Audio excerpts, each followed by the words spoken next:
Hello, I am David Earle, a general surgeon in Lowell, Massachusetts, the founder and director of the New England Hernia Center, and an associate professor of surgery at Tufts University School of Medicine in Boston. Just for clarification, the New England Hernia Center is my private practice, which is a solo private practice, and the academic affiliation through Tufts comes through an affiliation between hospitals. So thank you in advance for watching this presentation entitled Transitioning from Academia into Community/Private Practice. This will be a bias-free presentation. We have a special shout out to all of you who have undergone or are planning to undergo the same transition that I did. In this presentation, I'll be talking to you a little bit about what you can expect to lose, what you can expect to gain, something about my own story, opportunities you may be able to capitalize along the way, and some nitty-gritty details about how to start a private practice. Some people say that you can't do research in private practice, and I'm here to say that that myth is busted. You can do research in private practice. In fact, most hospitals already have an IRB in place, and if they don't, then there are national IRBs that you could go through. You could also participate in multi-center trials where there's an IRB at the institution that's the sponsor. How about society participation? Well, I can absolutely tell you that that myth is busted as well.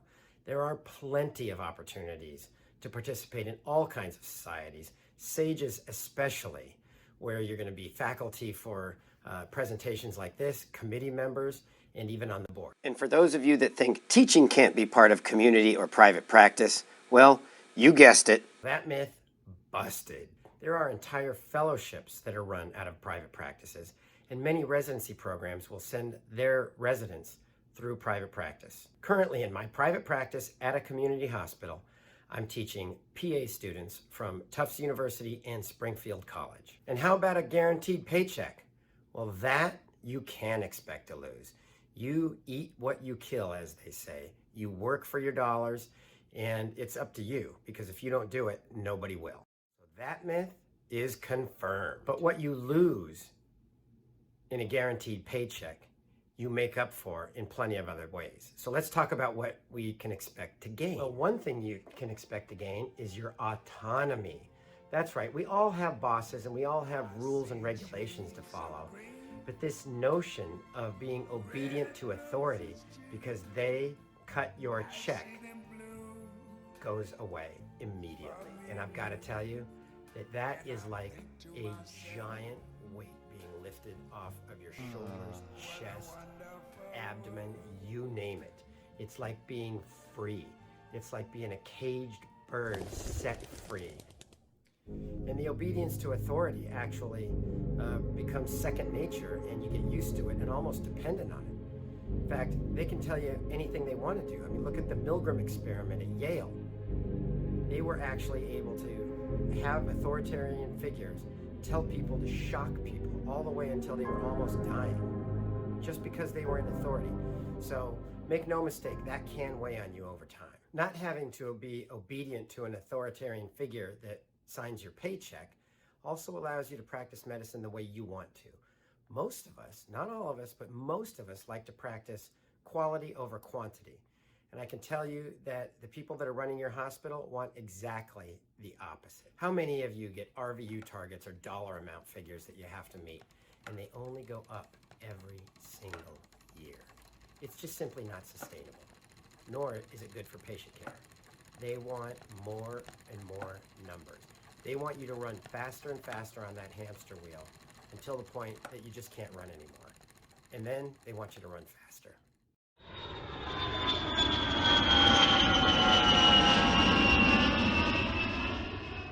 How many of the folks in academia were told that they're not allowed to travel anywhere? Really? I can travel anywhere I want.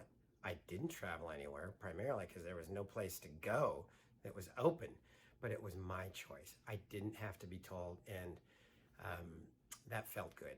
So I went to Arizona State University for my undergraduate, and I went down to Tucson, Arizona for the University of Arizona for medical school. I graduated in 1990 and went to Kings County Hospital in Brooklyn in Downstate Medical Center to train.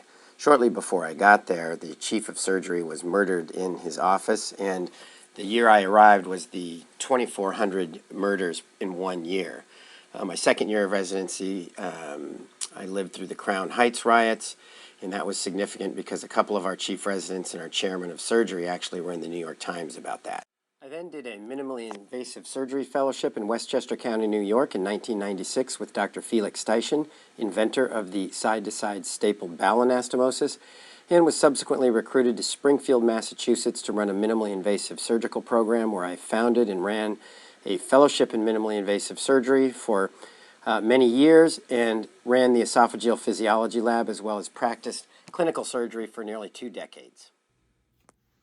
Over the course of almost 18 years in an academic institution, I was able to build an extraordinarily large practice, primarily based on hernia repair and foregut surgery. This trained many residents and fellows over the years, and we ended up with a leadership change. And that leadership change resulted in a clear movement towards quantity over quality. I literally had people following me around in clinic to find out how long I was spending with patients. I was once asked in a meeting about why I spent so much time with my patients, that frequently there were patients shared amongst us, and that I always seemed to know where they lived and what they did for a living, and did I really need to know that? And my answer was, of course I need to know that. I need to know their story so that I can understand their concerns and goals of their treatment. I was doing extraordinarily complex abdominal wall reconstructions and redo foregut surgery, and if I didn't understand that, then I couldn't align my goals with the patient, and it put the outcomes at a much higher risk for failure. I was also told that I needed to be in the workplace during work hours, and that I was away too much. My productivity was okay, but I wasn't there enough because I traveled too much. When I asked if they counted the Saturdays, the answer was no. When I asked if they counted the nights, the answer was no. I said, well, if you add up all of the weekend days and all of the nights, I'm actually there quite a lot. Maybe that's why my productivity isn't so bad. But the answer was no, we need you there from 8 to 5, Monday through Friday. Really?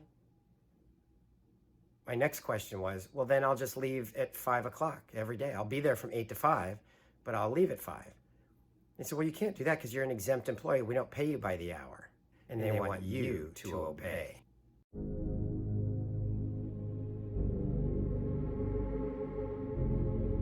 And that's when I founded the New England Hernia Center. That's right, the New England Hernia Center. I wanted to have a hernia center when I was employed, but my masters wouldn't let me. They said, you can't do that. We have rules and regulations about that. Despite the fact there was no comprehensive hernia care in New England. So I founded the New England Hernia Center, and I love it. There's also opportunities along the way. Locum tenens gives you an opportunity to travel, gives you an opportunity to do things you may not be accustomed to doing because you're doing the breadth of general surgery. It kind of feels a little bit good to go back to that sometimes. It's a little weird that you don't really work anywhere and you're kind of moving around, but I can tell you for sure that the patients whose appendix you take out or whose gallbladder you take out or abscess that you drain are absolutely every bit appreciative as the large abdominal wall reconstructions and complex foregut surgery that you do. It's just a little less sexy. There are also some opportunities that are outside of clinical medicine. I also worked for the FDA for a year.